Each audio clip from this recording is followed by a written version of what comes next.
Thank you for joining me on my channel. If you're watching this video, you're likely thinking about taking a vacation on Royal Caribbean's Freedom of the Seas. I'm here to help you determine if booking your vacation on this trip is worth your time and money. Going on vacation is something that nobody should take for granted, and you deserve to have a great time. I will respectfully tell you the good, the bad, and the ugly that this ship has to offer. After all, it's your vacation, and my feeling is you have a right to know if all the money you're paying for your trip is worth it and whether you should choose another ship. Look, I'm not going to hold back. I enjoy cruising, but every ship is different, and I'm committed to providing an honest evaluation so that your holiday will be a complete success. This is a jam-packed episode with tips and advice to help you make the most of your time. There's a lot to share, so let's go ahead and get started.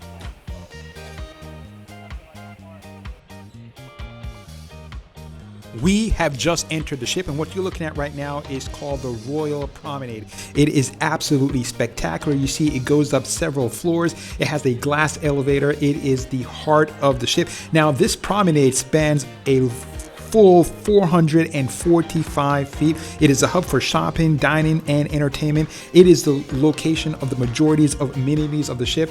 I love coming to this place because it goes up several floors. As you're walking down, you feel like you're in New Orleans and you're walking down a Bourbon Street, and there is just so much to see and do. It is absolutely fantastic. A great place to hang out with family and friends. Here's a few things about the ship that you might find interesting. It's part of the Freedom class from Royal Caribbean. It has a passenger capacity of 4,634, and it has 1,300 crew members that service it. It's a large ship. It's 83% capacity of the passenger count for the world's largest ship. So it's not a small ship by any stretch of the imagination. There are 15 passenger deck, and it was the largest passenger ship back in 2006. It cost $800 million to build, and it just went through $118 million refurbishment. If you are sailing on this ship, more likely than not, you'll be sailing out of Miami, which is the home port. As you look up and down, you see that the ship looks very clean, it looks very shiny, it looks very new, and that's no coincidence. That's because it was dry docked back in 2020, which means they did a total refurbishment of the ship and a cost of $118 million. And you can see that it really sparkles. It looks crisp, it looks new, it has a fantastic grand entry, and this is the promenade at night, and you see it takes on a completely different vibe. The ceiling changes colors. It's bright during the daytime, darkens at night, and it changes color to have parties. And we're going to show you what a party looks like just in a little bit more clips, and also what a parade looks like later on in the program. But this really is the heart and soul of the ship. You're not going to be disappointed with the promenade. It is just really spectacular. At nighttime, the promenade takes on a life of its own. The light changes, the ceiling changes, and it has a party, groovy atmosphere. And there are these staircases that go across the promenade. And what those offer is an opportunity for the musicians and the entertainers to get on there, and they dance and they throw stuff down to the crowd and get everyone engaged and involved. It really is phenomenal how they did this. And it's not just on one location, but it's throughout the promenade where they have these staircases that go across. And if you look up, those are actually cabins. Those cabins are on the Grand Promenade. So if you wanted to really be in the center and the heart of the action when you book your cruise on this ship, definitely you want to say, hey, look, I want a cabin that looks out to the promenade, and you'll feel like you are in Times Square. And there's lots of dancers. They have the costumes, and later on I'm going to show you the parade where they, this is just a snapshot of what the parade is, but there is a lot more to come dealing with the Grand Royal Promenade. We are now moving outside on the main deck. This is a splash away bay, and if you have kids, they're going to absolutely love this. This is a huge water park, and as you can see, it takes up a large amount of real estate on the top deck. Royal Caribbean, maybe not so much as Carnival, but it's known to be a family-friendly cruise ship. So as you can see, it is really packed over here. Lots of pretty colors. If you're concerned about lifeguards, there's always lifeguards. We'll talk about about that a little bit later. But as you can see, lots of shade. It really is a fun section of the ship. It's amazing how much stuff they put on this ship, and that's one of the things that stand out. We'll go to the entire top deck and show you all that it has to offer, but they get a lot of things up here.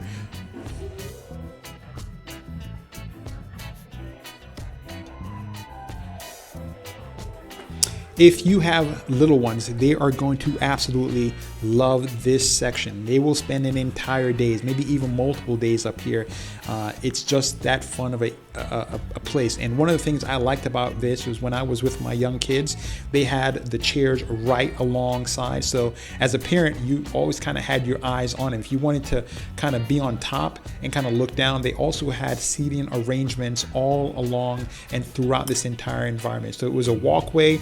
It had chairs, and then it had a huge splash park in the middle, and right above they had areas where you could actually look down and kind of just see the entire ship and the entire Splash Away Bay, and we'll go up there later on in the episode. But as you can see, they have the huge containers of water, and it just comes down every couple minutes, and the kids just absolutely love it. It's a beautiful ship. So far, very, very pleased, especially if you have young kids. They're going to enjoy this section of the ship.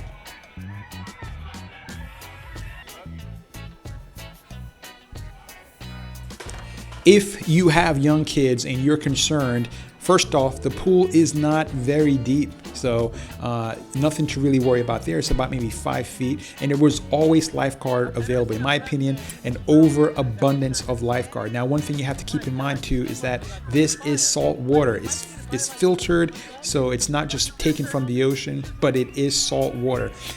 If you are on a day at sea, it does get to be quite busy. However, I felt that there were plenty of adequate pool areas available aboard this ship. So that's one thing that you really don't have to worry about. But the deck does get awfully crowded, and it stays busy, especially when you are on the ship for a prolonged period of time and you have several days at sea. It gets to be quite busy, and also the deck chairs, they are in short supply. So that's something to keep in mind too as well.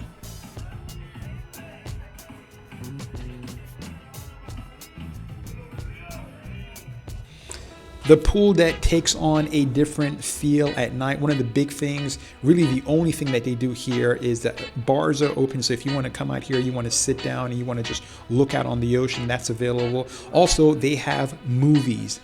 Usually the movies are fairly current and recent. Not definitely right out of the theaters, but you do have the movies as an option to do and see here. Also, they divide the pools into two main pools. There's the main pool, and then there's the sports pool. The sports pool, they do more games and activities and organized stuff, and then the main pool is more just if you want to be in there and just really not be bothered with all the sporting events that are happening in the sports pool.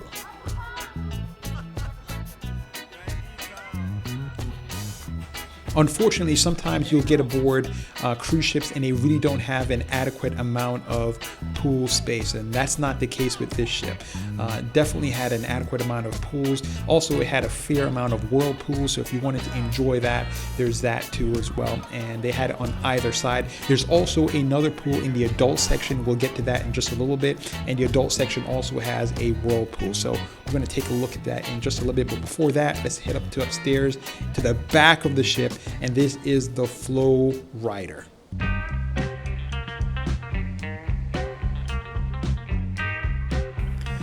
You may have seen them advertise this in the Royal Caribbean commercials, and the great thing about this is that it is absolutely free. It's included with your cost of admission on board the ship. This right here is an instructor. You see he's demonstrating how it's done. Believe you me, it's much harder to do it than that. And the line was not very long. In my opinion, you probably have to wait maybe 20-25 minutes to get a turn, and they give you about maybe 5 or so minutes to get it right. However, you're just not going to get it right unless you have a good sense of balance. The best thing I would recommend is you do what you see right here, which is you get down low and you get on the board and you just ride it kind of like a boogie board. But if you want to stand on it like a skateboard, you're pretty much going to be doing a lot of falling. Now, here's a big pro tip. If you are a female and you have on a two-piece like you see right here, that water is coming at a high velocity. So if it catches your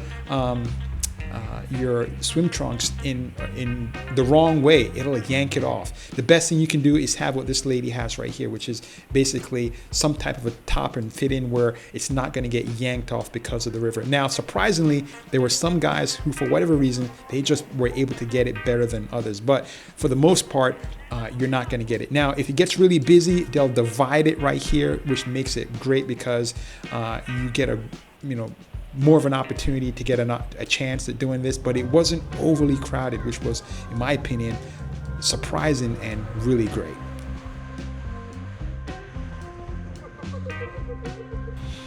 As you see, there are slides aboard.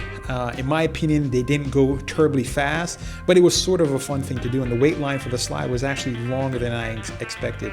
But on the top deck, more than just, water sports game, there were lots of things to do. And it had a fairly large basketball court and a lot of other, you see the rock climbing wall in the background. We're gonna get to that in just a minute. But there was, in my opinion, a lot of things to do to keep you busy aboard this ship, especially on the top deck. And that's one of the things I really enjoy about this cruise ship.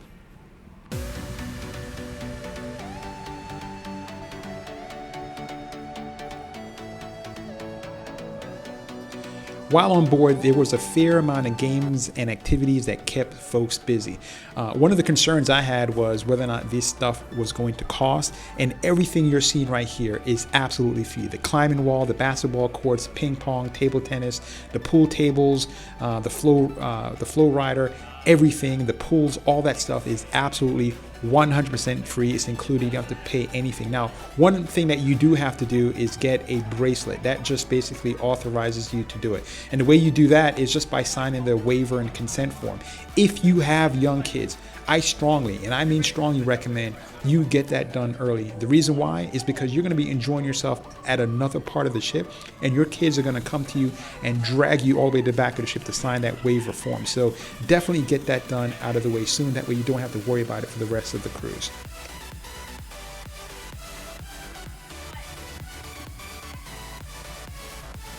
Now, as far as the level of competition, sometimes you would find people who were truly skilled, like these volleyball people here. They look like they knew what they were doing. But for the most part, most people were pretty novice.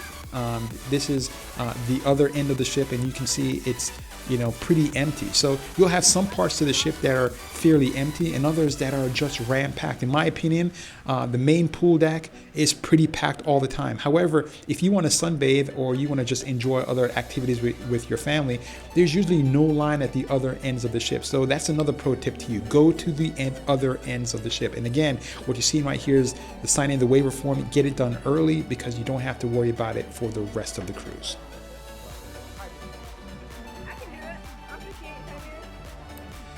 The great thing about cruise ships is that the entertainment is on board. You don't have to get in your car and drive anywhere to see and experience it.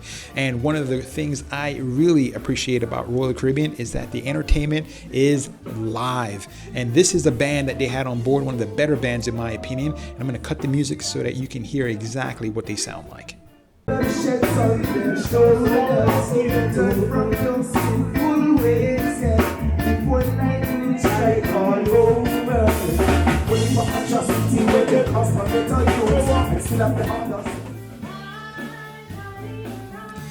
The live entertainment is not just on the top deck, but it is throughout the entire ship. And we'll talk about the Royal Caribbean app in just a minute, but there are live entertainment all over, and you'll find people who are dancing and just having a good time, enjoying themselves. But overall, in my opinion, the entertainment on this ship was exceptional. Again, even when you go to the big show and you're hearing music that sounds like opera, it's live entertainment. When they had the individual soloists, they're playing their own instrument, and it is really good. And you see they're clapping in the background. They are responding to it because it is good entertainment. Royal Caribbean, in my opinion, does an excellent job obtaining talent. And don't get me wrong, it's not Las Vegas, it's not Times Square type of Broadway entertainment class, but it is not bad. And also, there were lots of people playing board games and just enjoying themselves. And if you log into the Royal Caribbean app, you'll find plenty of opportunities to find things to do all over the ship. Game shows, board games, craft stuff, you name it. There's an assortment of things that are offered on board.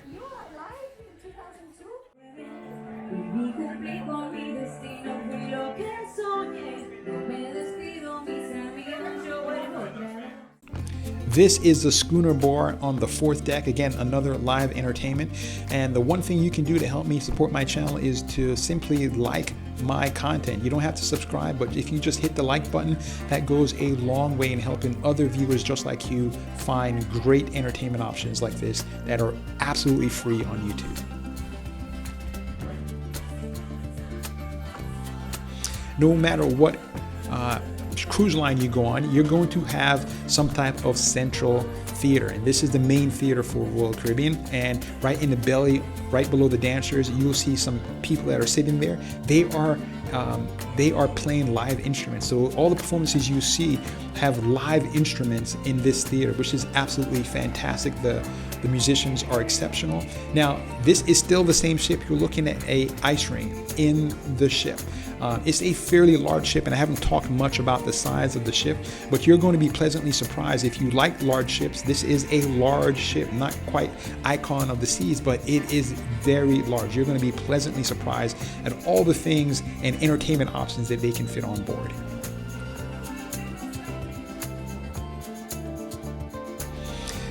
Now, if you like the nightlife and you want to go and dance and, you know, to go have a club scene or what have you, you may not be as thrilled as maybe if you were on, say, a Virgin Atlantic ship. This is mostly primarily caters for kids and families and the like. So when it comes to nightlife, nightclubs and things like that, you're probably not going to be, overly thrilled. However, it did have type of a club atmosphere. I didn't really think it was all that well done. However, if you like that, to meet singles, or if you're single and you want to meet someone else, and you want to just dance and enjoy like a club type atmosphere, it did have that option for you. And this right here is totally free.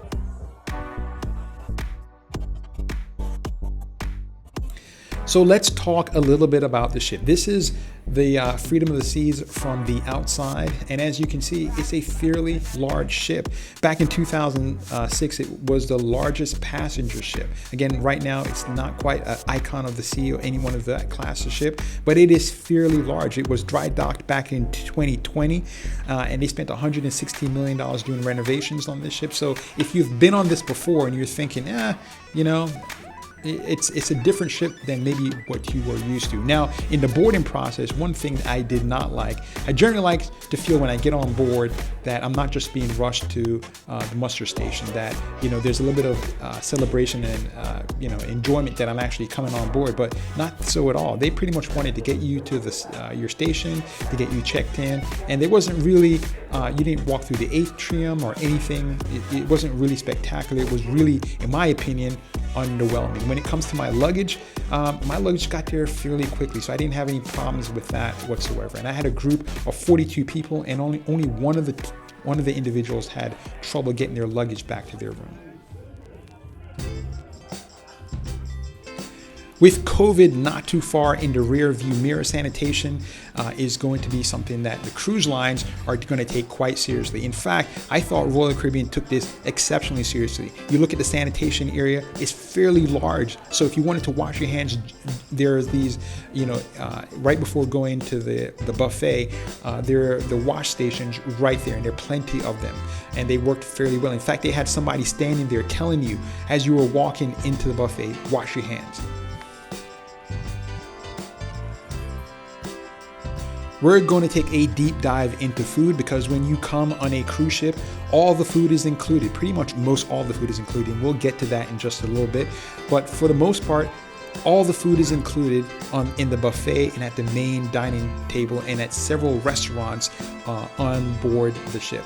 And this is the main dining hall right here, and it is the Windjammer Cafe. In talking about the food, there are two things that I focus on. One is the quality and then the variety. When it comes to the variety, you're not going to be disappointed. Whether you're a vegetarian, a vegan, or anything else, you're going to find plenty of different options here that you are more than likely going to fit your diet class or type. Now, when it comes to the quality, there were 42 people on board with my group, and I polled them and asked them about the quality of the food pretty much on a regular, ongoing basis. And for the most part, people enjoyed the food. It's not a European type food. It's mostly catered to the American taste, but you're going to find different, interesting varieties of food there, and the food quality is not bad. Now, keep in mind, it is mass-produced food, and we'll talk about the specialty restaurant a little bit later, but I felt that the food quality was pretty good. Out of a 10-point scale, it was a 7.6 with my group.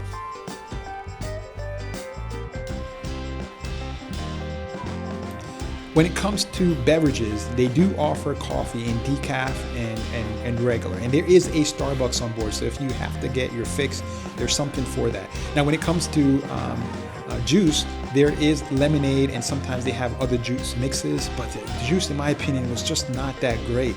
In the mornings, it's the best time to get juice, and I would definitely recommend you take a cup with you. The cups are not as small as some of the other cruise ships like on MSC or Carnival, so the cups are fairly large, but I always recommend you take a thermos or some type of cup, because when you go offshore on your excursion, you're going to want to drink a glass of water or something. Now, there are drink packages available, so if you feel like you have to have soda, you can pay for it. It's almost like $10, maybe $15 a day, depending on when you're boarding. If it's, if the ship is busy, they charge you just a little bit more for the drink. But the drink packages are available if you feel like you have to have soda.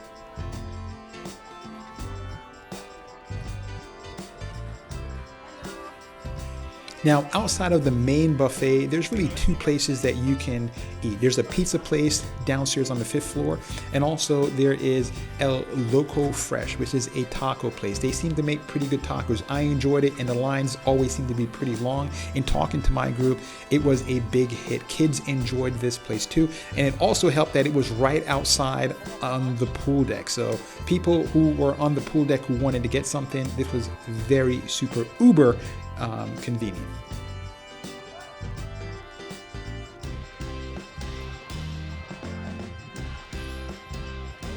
Most of the people who go on cruise ship do not do so alone. They usually live with someone else or with a large group. And that being the case, when you have a large group, you want to sit together.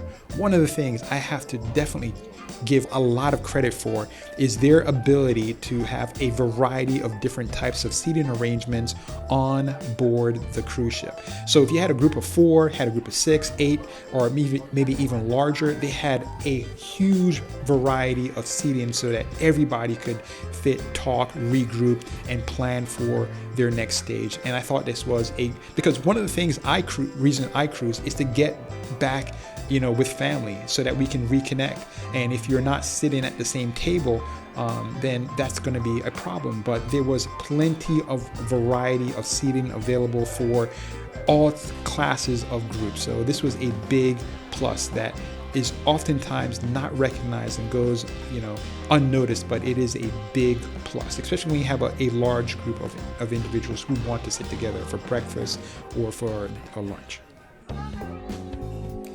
Now, I've been pretty complimentary when it comes to Royal Caribbean so far. However, Freedom of the Seas, when it comes to staff service, I just thought it was okay. There was nothing, in my opinion, when it comes to in the main buffet dining experience that was exceptional. They got the drink machines filled. If something fell on the floor, they picked it up.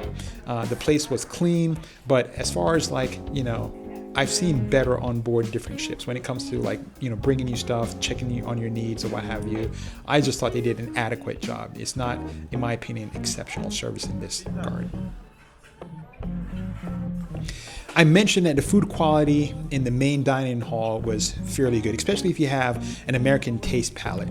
There are different ships like MSC that'll give you a lot more variety of different European type foods. However, if you generally like American fast food, you're going to be pleasantly pleased with the food that you're going to receive on board Freedom of the Seas. Now, when it comes to the main dining hall, that may be a little bit of a different story. Now, the thing I love about this is that it has a massive main dining room. You can see it goes up several levels. They're literally able to get a large portion of the folks on board in this seating, and it's really grand. It's really beautiful. It really gives you a sense of openness, and it's just well done how they design this dining room, and very elegant. The table settings were immaculate. It was well done when it comes to how the dining room looked and the place settings and everything. Now, when it comes to the main dining room, not every single seat is identical. Some are by the window, some are a little bit more elaborate than others. Definitely get with the dining room staff on the first day if you want a particular type of sit-in for your family or for your group, because once you sit down for the first time, it's almost impossible to get it to be reorganized and changed up. Now, when it comes to the staff, it really depends. You have some staff that are exceptional. They can speak your language. They have jokes. They have an interesting life story. You know, they'll recommend really exceptional meals. And at other times, you'll have somebody who just doesn't do a great job. Now, generally, they have a training program where you start out, assisting the main waiter, and then, after a few years, you become the main waiter. So they're pretty much well versed on, what to say and do in order to make sure you have a great time. So the dining experience, though, sometimes depends, because some folks are just not as good as others.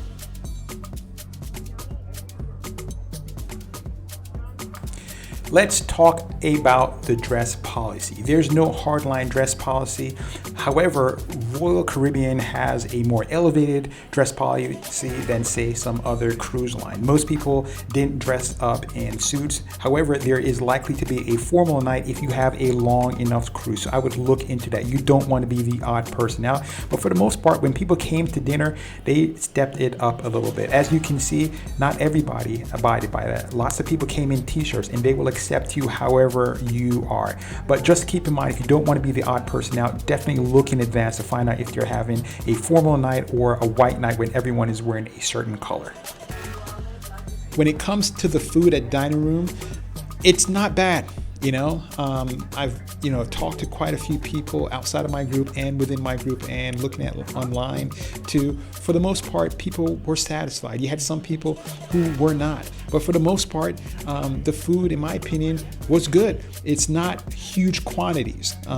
If you want double portion, they'll serve it to you. You don't have to charge. They don't charge an extra charge for if you want 2 entrees. However, some entrees do cost. So if you want lobster, they'll it'll be like $19 to $25, depending on the type of year you go on your cruise. But some entrees cost, but for the most part, most don't. There's only like 1 or 2 entrees on the menu that actually cost extra.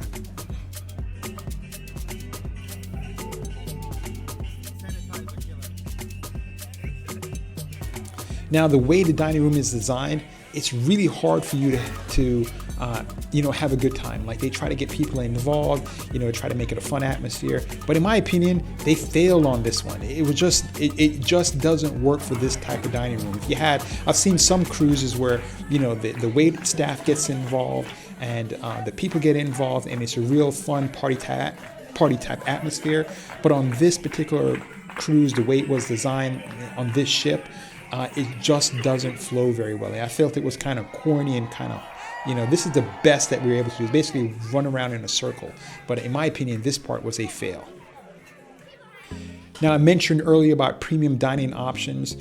When it comes to that, you're looking at prices anywhere from $17 to say $35 extra. As you can see, the gray highlighted portion there is what are the premium selections.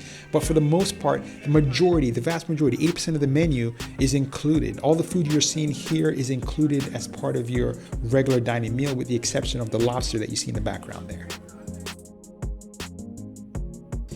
outside of the taco place and the main dining hall, there was only one other place that you could really eat anything, and it was this pizza place, Sorrento's Pizza. The pizza there, I've had better pizza on different ships, but it wasn't bad. And the people I spoke to, they enjoyed it. Now, there are other meal options that you see there, and there are other specialty restaurants that you can go to, and you can pay an extra cost to eat at these restaurants. And the costs range anywhere from $19 to $30+. And these are meals that are prepared right in front of you. They're different meal options. You'll have Italian is one restaurant, another will be Asian, and different specialty type restaurants. But I thought the extra meal options, they were better than the dining room food, but in my opinion, I don't think it was worth the extra that we paid for it. So if you had to make a choice as to what to do, I would say stick to the regular dining room. You're probably going to be better off there. And not to mention, it just was a phenomenal looking dining room. It really cannot be beat.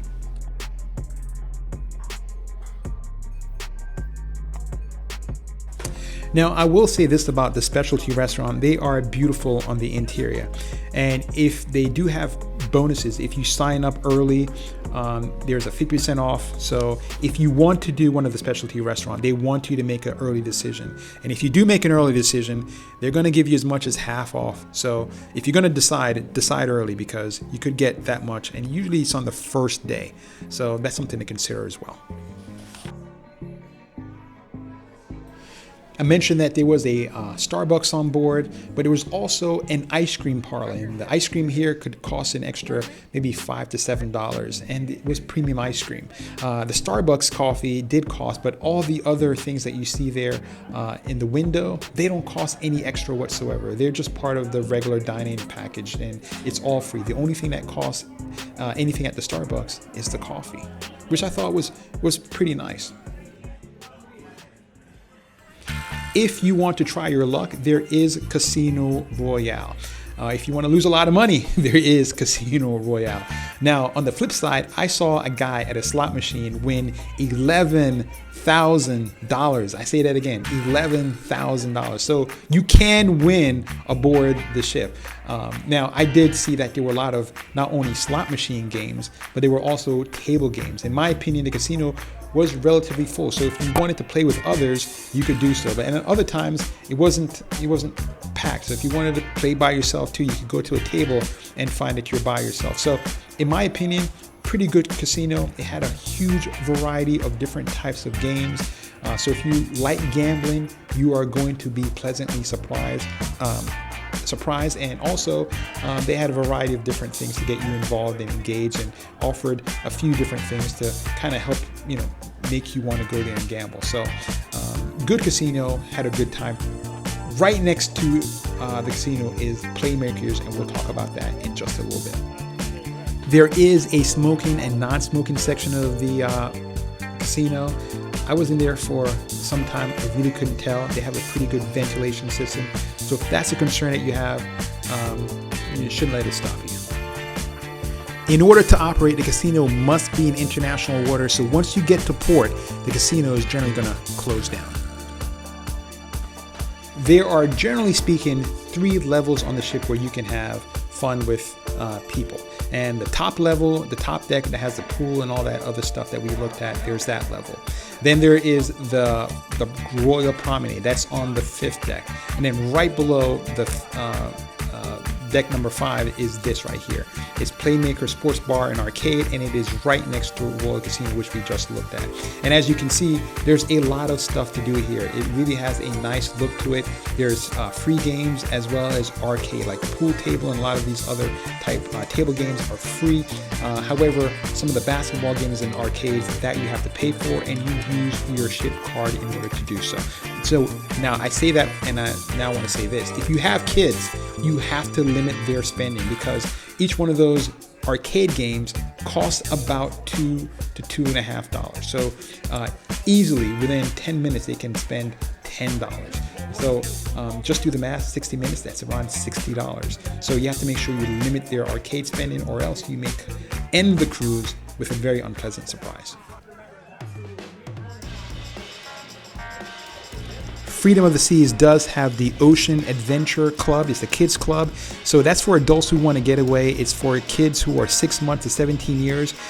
Pretty much they can stay there and you can kind of get away and enjoy time together with your significant other and not have to worry about, you know, whether or not the kids are destroying your cabin or where they are or what they're doing on board. So that is a great option too as well. The average person on a cruise gains a pound a day while on board. So what that means is that you got to find a way to either keep your weight or to maybe just try to stay fit. And there is a running track, and the track is not very long, but if you want to go for a run, it does a fairly good job of getting your heart rate up. Now, there is also a full service gym, and all this is absolutely 100% free. Attached to the gym is a fitness center.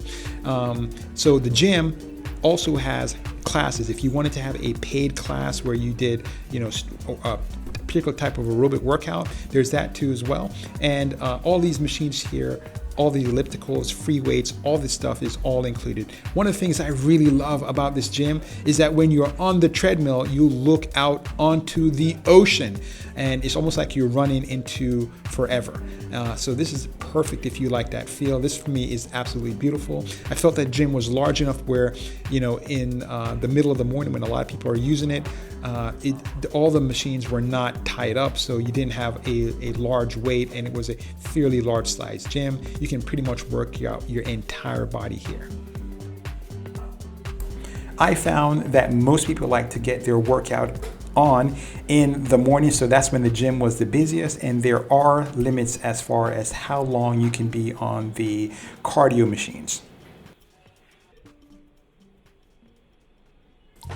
There are some cruise lines that only cater to adults. Royal Caribbean is not one of them. This is a family cruise ship. Now, we were not sailing during the summer. It was in the middle of the school year.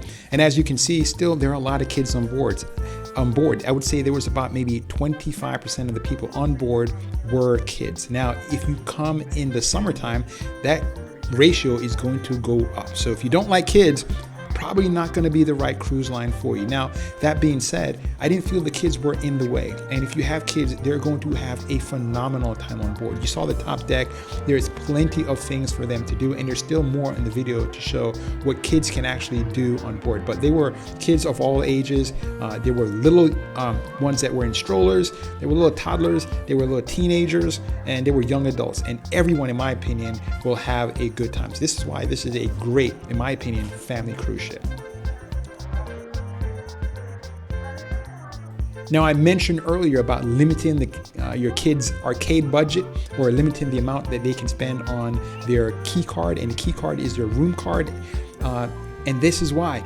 This is an arcade. Every game here is around $2, maybe $3. So it doesn't take very long for a 2-minute game to pretty much run you dry. Now, one of the great things about having an arcade is sometimes it rains, and when it does, you need something to do in order to keep people busy and entertained, and this is a great option.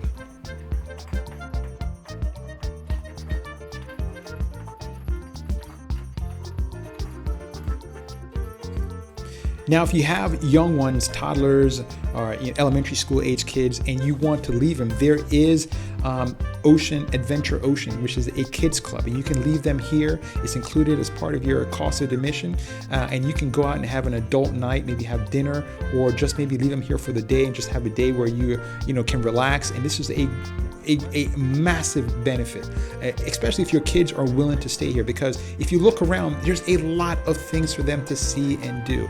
So this is a big win if you have kids and you want to basically have time for yourself on board with your special loved one. With so many members on board being children, the question I asked my group was, did approximately 1 out of every passenger being a child take away from the enjoyment on board? And the answer was a resounding no. Let's talk about phone usage. About half the people in my group had cellular phones and bought the phone package. And the quality of that phone package, in years past, it wasn't very good. But I can steadily see a progression where your phone usage tends to be pretty good on board. Most of the people on board had really good phone service. And I spoke to some of the other guests, and especially the ones that were using the phones, they had good things to say about the phone coverage. I found one guy who was streaming videos and blogging while on board. That gives you an idea of how good it is. But just like any internet service, sometimes you'll go certain spots on board and it will not work as well as others. So, it's great, but if you want something that's 100% reliable, you might have to find the right spot. But for the most part, throughout the ship, I had the phone package and my phone worked just fine. For those of you who feel that you cannot get away from work and you have to put in 1 or 2 days while on board, I love this section of the ship because it gives you an opportunity to get your laptop, sit down, and have a phenomenal view of the ocean and just looking at Splash Away Bay and just being able to relax and feel like you're on vacation while you're actually working. So I love this section of Royal Caribbean Cruise. It's open during the daytime for you to come, sit down, relax, and enjoy your cruise. A great space for you to, in my opinion, work while on vacation. Now, I strongly recommend you download the Royal Caribbean app. It helps you navigate what's happening each and every day on board so you can plan a calendar of events, of things that are happening and things that you want to see so you don't miss out on anything.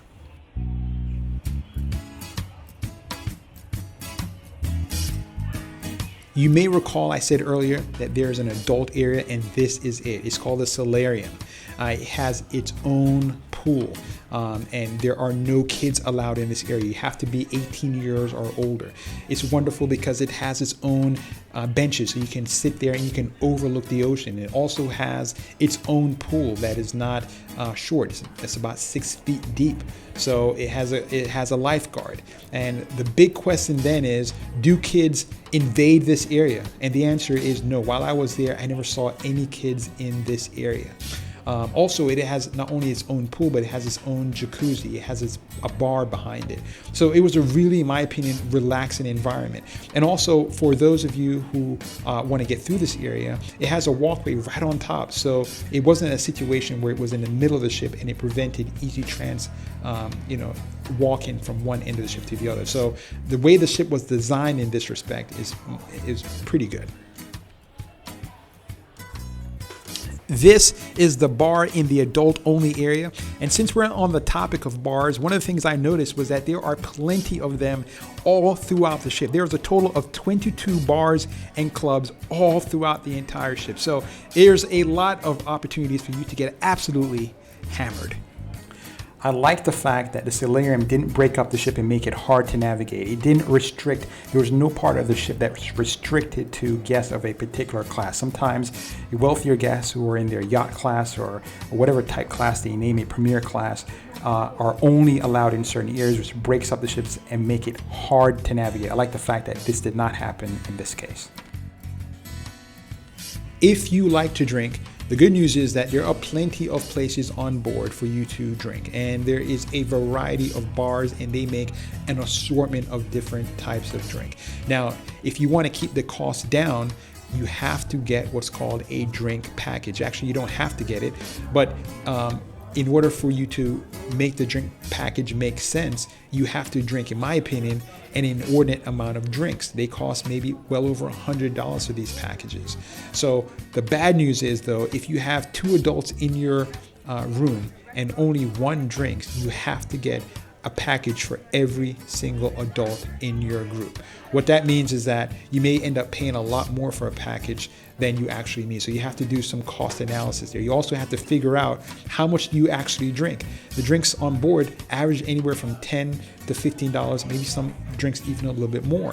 So you have to do the math and figure out, is this the right package for you based on how much you drink and how much you expect to drink. Also, the ship oftentimes docks on several ports on a trip. So you have to think, when you're off the ship, you're not going to be drinking. So you have to factor that into the cost. However, if you like to drink, there is plenty of availability for you to do so and get hammered while on board. Now, as far as seeing a lot of people who are intoxicated and drunk, I did not come across anyone. I also checked with members of my group and they didn't come across anyone. So they keep at least the intoxication level to a point where it's not readily visible to people who don't want to be around that type of environment. Royal Caribbean does allow you to take limited amount of soda on board. However, they don't allow hard alcohol. So they will try to find it when you board. And if they do find it, they will take it from you and give it back to you at the end of your cruise. To be honest and frank with you, there are some ships out there that are completely a maze. What I mean by that is it's hard to get around. This is not one of those ships. The hardest thing is to figure out where's the front and the tail end of the ship. Once you figure that out, you understand the top deck has the pool, the fourth and the fifth floor has the main entertainment levels. It's really easy to get to understand where you are and where you need to go. And if you have any difficulty or trouble, there are these touch screen maps. They are extremely helpful, and they help you not only figure out where you are, but where you want to go and what's happening on board the ship each and every day. As convenient and easy as this is to use, in my opinion, the best way to get around and navigate the ship is going to be using your app. You can plot multiple events on your calendar so that you can, figure out at the game time, what exactly you want to do, and you can use this to figure out where it's being held and how to get there. Shopping is another big way that ships make money. Some things are going to be at a good discounts, like you buy t-shirts and watches, handbags, what have you, you can find a good discount. However, if you want to buy things like toiletry items, you're going to pay a steep price. Some things are extremely unreasonably expensive. However, there wasn't a big push for you to buy. Some ships, as soon as you walk through the door, they try to push different things on you. They try to push the meal packages, the specialty restaurants, and all these different excursions on you. I didn't get a feel like they were trying to push things down your throat. It was more presented and offered to you, and if you wanted to take part, you could, but it wasn't a situation where you're being forced or felt obligated you had to buy something. There was, in my opinion, a lot of shopping going on board, but I felt it was done in a very classy type of way. There are several shops on board, and most can be found on the Grand Promenade Mall area. The range of shops varies, but they can really be grouped into 6 main types of stores. There are boutiques, they sell clothing and t-shirts, jewelry and watches. There's fashion, there's cosmetics and fragrances, there's logo wear, and there is also the general store. There's also duty-free shopping.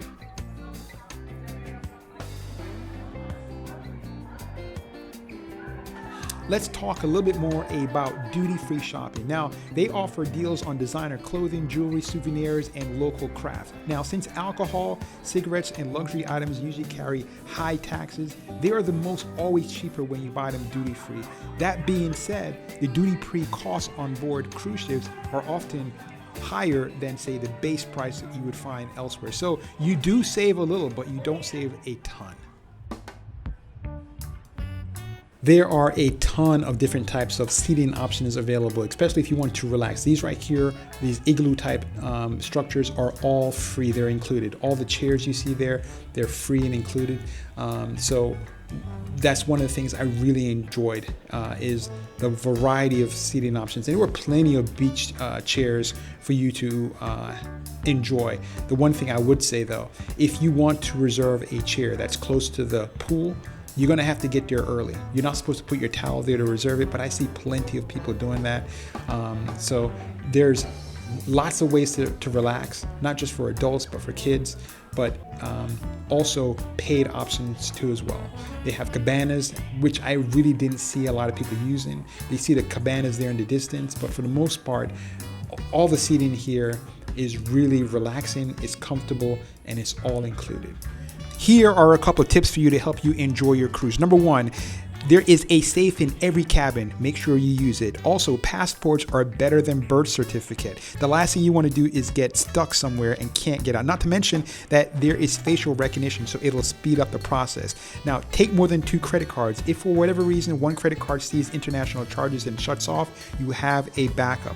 Bring drinks on board. Many cruise lines allow as many as a dozen cans of non-alcoholic drink. So if you're not going to do the drink package, bring the free drinks on board. Order multiple in the dining room. That's a great way to try something new.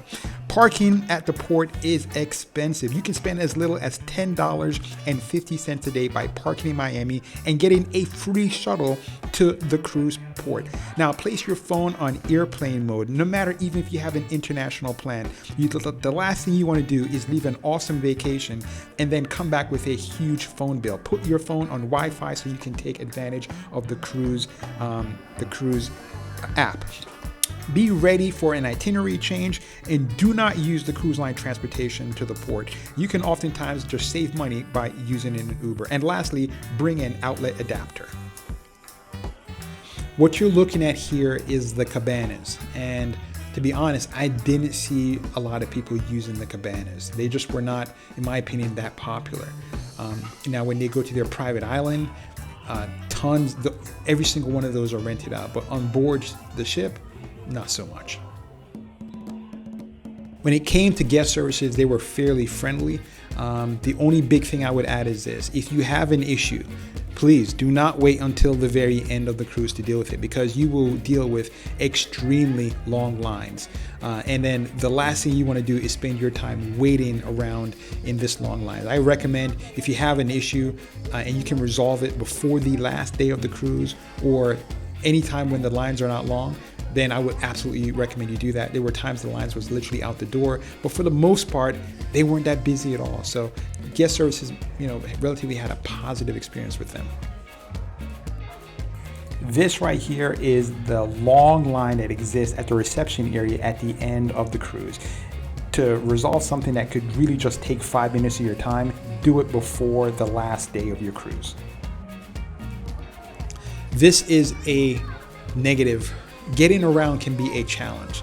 Sometimes the elevators areas were just completely swamped. Not as bad as I've seen it on some other ships. So it's not necessarily a bad experience, but if you're in a wheelchair and you're trying to get around during the dinner time hours, using the elevators could be a problem. Again, I said the average person, gains a pound a day. So I definitely recommend, if you can, take the stairs. I saw a lot of people who were in wheelchairs and some who had motorized scooters, more motorized scooters than wheelchair. But if you are have a mobility challenge, you should not feel like you can't get around. The only challenge that you're going to experience on board is using the elevators, because there's no special button for a handicapped person. And when people are in a hurry to get to dinner, you would think that they would allow the person in the wheelchair who can't use the stairs to get on board the elevator, and that wasn't always the case. The great thing about a cruise ship is that it's taking you somewhere. So even if you don't like this ship so far, the good thing is that you get an opportunity, oftentimes multiple chances, to get off the ship and go somewhere else. Now, here's my pro tip to you.